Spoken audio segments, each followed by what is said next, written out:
Mga kababayan, eto nga ang sunod. Ano yan, Ken? Mga kababayan, eto nga ang sunod. Si Marcoleta nga nagbanta. Nako, mga kababayan. Nagbanta nga, mga kababayan, si Marcoleta na wag daw kukurap bukas. Nako, Marcoleta, baka mapadali ang warrant mo niyan. Eto po mga kababayan, nagbanta po si Marcoleta, mga kababayan, bukas guguluhin ba ata nila ang Senado? Magkakabarilan yata dyan, magkakapatayan yata. Nagtatanong lang ha.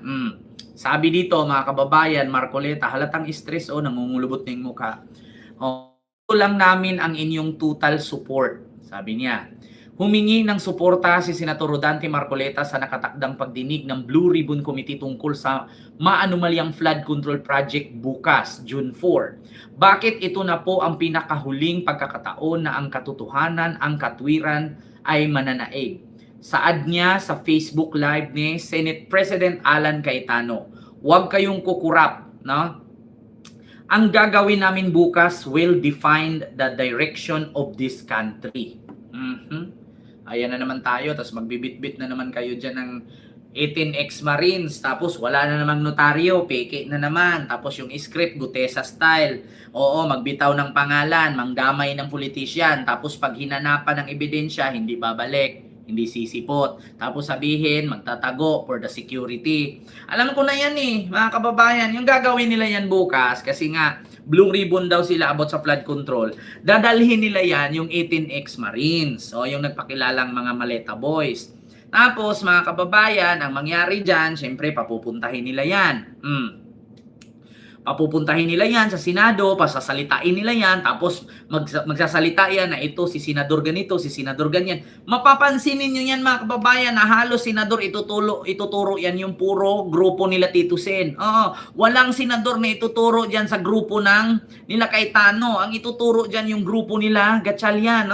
Sabi ko sa inyo mga kababayan Tapos, habang nagbibitaw ng salita yung mga 18 Marines na yan, pagka ipatawag sa sunod session, hindi na sisipot. Kasi ang bakit? Sasabihin na naman nila, tinatakot, yung seguridad. Ganyan ang ginawa ni Ganyan ang ginawa ni Gutesa. Yaw-yaw ngayon, tapos may dikta-dikta pa sa likod, tatlo. Tapos ganun-ganun yung matanda sa likod. Tapos sasabihin na naman ni Marcoleta, ayusin mo pagbasa mo. Yung paragraph 20, nalimutan mo nagmamadali ka Balikan mo. Di ba? Ayan na naman tayo Tapos pag ipatawag ulit, hindi na magpapakita. Tapos ang sabihin, tinatakot ni Romualdez. Tinatakot ni Romualdez, binayaran ni Romualdez, pero nakukontak ni Defensor. Ang hirap sa inyo Gagawa naman kayo ng kwento. Tapos, ang problema lang yan, pag sumipot yung 18 Marines sa Senado, dadamputin isa-isa yan kasi bakit may mga warrant na yan? Di ba kinasuhan yan? Ilan yung nagkakaso no? Napakadami nila.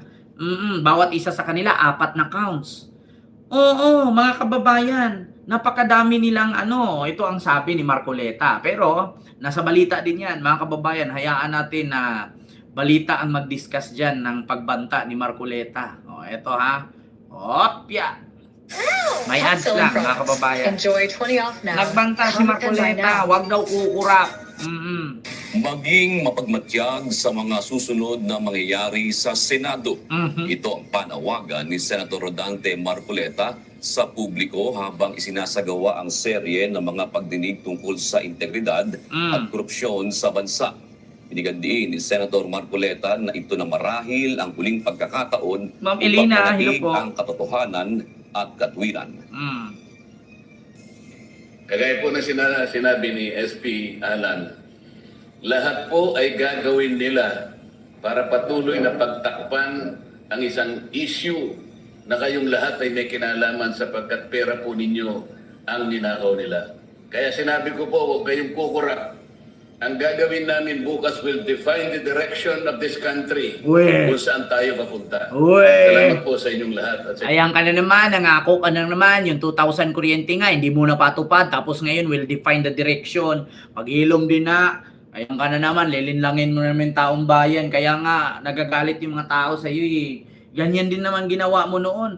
Ako, pag nanalo, yung kuryente, konsumo 2,000 pababa, gawin nating libre. Oh, asaan yung kuryente? Tapos ngayon, will define the direction of this country. Ayan na naman tayo eh. Will define. Maniwala na sana ako eh. Tuparin mo muna yung 2,000 na kuryente. Ayan na naman tayo. Anong klaseng define? Sterilize ba yan? Pinakuluan mo ba yan? Hinugasan mo bang ayos? Binuburan mo ba ng abo? Pinigaan mo ba ng asin yan para malinis? Para tawagin nating defined? Kasi yung sinabi mong define na yan, yung kuryente nga, hindi mo mapatupad-tupad. Oo, tapos tinanong ka dun sa Hong Kong, anong sabi mo?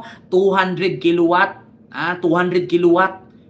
Libre. Hindi mo nga napatupad yung 2,000, dadagdagan mo pa si 700. Ayan na naman tayo. Dapat lang nagsama kay dalawa ni Cayetano. Yung isa, 10,000 ayuda, hindi natupad. Ikaw naman, 2,000 kuryente, hindi rin natupad. Wala. Yung sinasabi nyo, define, wala yan. Sabi ko sa inyo mga kababayan, magaling lang naman kayo sa mga ganyang usapin. In English nyo lang. Tagalogin nyo. Huwag nyo sabihin define. Ang sabihin ninyo, inuuto namin kayo. Bukas, itutuwid natin yung mga baluktot. Ano mangyari sa pag natuwid? Kayo lahat, dadamputin kayo dun. Pag nanggugulo kayo.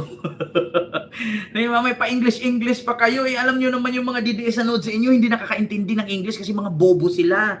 Diyos ko, we will define for the direction of this country. Yung 2,000 nga pinangako mo, kuryente libre, hindi mo nga nagawa. Magpa-define ka pa. Drawing na naman, ayun naman. Eto na naman tayo, Marcoleta, pareho lang kayo dalawa ni Cayetano. Si Cayetano nga, 10,000 ayuda, bawat pamilyang Pilipino. Potang ina, buti pa yung 4 piece. Buti pa yung 4 piece ni Leila de Lima, kahit nakakulong, natuloy. Kay Cayetano, ang laya-laya, wala. Diyos ko, ayan na naman tayo. Tumatahol na naman. Tigil-tigilan nyo nga kami. Suporta. Ay, nako. Mga kababayan, ayan na naman tayo sa we will define the direction of this country. Patupad mo muna yung 2,000 kuryente libre. Maniwala na sana ako, kaso yung kuryente wala eh. Alam nyo, sa totoo lang, natatawa na lang ako. Alam nyo mga kababayan, huwag kayo magalit sa akin kung bakit ako tumawa. Kasi bakit? Mahirap kasi paniwalaan yung mga sinasabi ni Marcoleta. Nung nakaraan, sabi niya, bakit hindi na lang natin i-give up? Tapos nung nag-react yung mga taga Pag-asa Group of Pag-asa Group of Island ba 'yon? Na nagagalit sa kanya, sasabihin niya ipapabura daw niya. Masabi-sabi ka niya, bakit hindi na lang i-give up para wala ng gulo? Tapos nung, 'di ba? Tapos nung naano na, mga kababayan, noong napuna na siya, sasabihin niya, wala akong sinabing ganun. So anong bungo lang? Bungo lang kami? Diyos ko, nakatelevize yan buong bansa. Tapos wala akong sinabing ganyan. Wala naman akong sinabing i-give up. Tapos, ngayon sabi, ako, tatakbo akong senador. Ako, unang plataforma ko, yun yung aking gagawin. Pag ako nanalo, yung kuryente na konsumo ninyo, 2,000 pababa, gawin nating libre. Tapos ngayon, nakailang buwan na siya dyan. Yung kuryente, mas lalong tumaas. Walang libre. Diyos ko, mga kababayan. Tapos yung nagtupad nung kanyang sinasabi, si Sandro Marcos. Diba? Yung nagtupad ng kanyang sinasabi, si Sandro. Ay, nako. Diyos ko po, mga kababayan. Ay. Mga kababayan, mahirap paniwalaan kasi si Marcoleta. Kuryente, gawin libre. Mas na yan. Diba, mga kababayan? Ayan na, may pabanta-banta naman kayo. Ulitin natin pakinggan nyo mga kababayan Maging mapagmatyag sa mga susunod na mangyayari sa Senado. So anong gagawin ninyo Senado? Silaban ninyo, bubumbahin ninyo, budburan ninyo ng bubog? Ano bang gagawin ninyo? Mapagmatsyag daw. Panawagan ni Senator Rodante Marcoleta sa publiko habang isinasagawa ang serye ng mga pagdinig tungkol sa integridad at korupsyon sa bansa. Inigandiin. Tapos dadalhin mo yung 18 ex-Marines. Tapos pasasalitain mo na naman dun. Tapos sa buong session, buong araw ng session, puro na lang Laila de Lima nakatanggap ng maleta. Si Trillanes nakatanggap ng maleta. Tapos hinati dun sa bahay ni ganito, sa bahay ni ganyan. Tapos pagkatapos sa maleta, pag mali na naman, sasabihin na naman nila, paper bag. Ano ba talaga?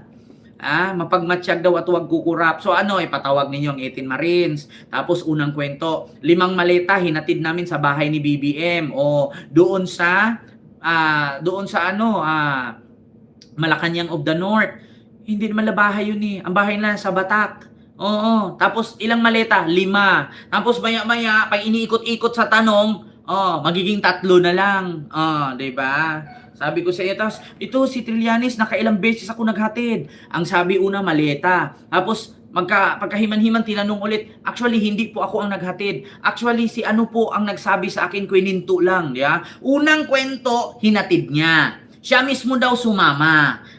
Pangalawang kwento, kwininto lang pala nung lalaki na nakapunta. Hindi pala siya ang may dala ng maleta.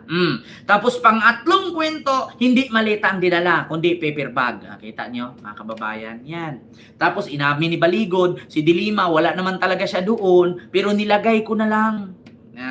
Yan ang mahirap eh. Yan ang mahirap, mga kababayan. So, tanong ni Jessica Soho, actual ba kayong nandun? Hindi po, wala po kami doon. Kwininto lang sa amin. Di ba? Pero ang sabi nila, sila ang naghatid ng maleta. Di ba? Tapos, pagkatapos ng maleta, naging paper bag. Yan mahirap eh. Hindi accurate yung kwento nyo. Diba? Ang mauuwi dyan, pag pinatawag sa sunod session, sabihin agad may death threat. Hindi lalabas, tinakot, babaliktad na, gotesa na naman. Ay, nako. Mga kababayan, di ba? So, yun po yun.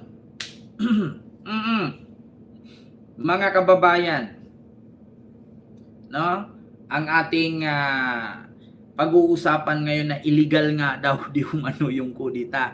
Hindi matanggap-tanggap ni Cayetano na pinalitan siya. At maraming salamat, Chis Escudero, kahit papano finortweet mo si Alan.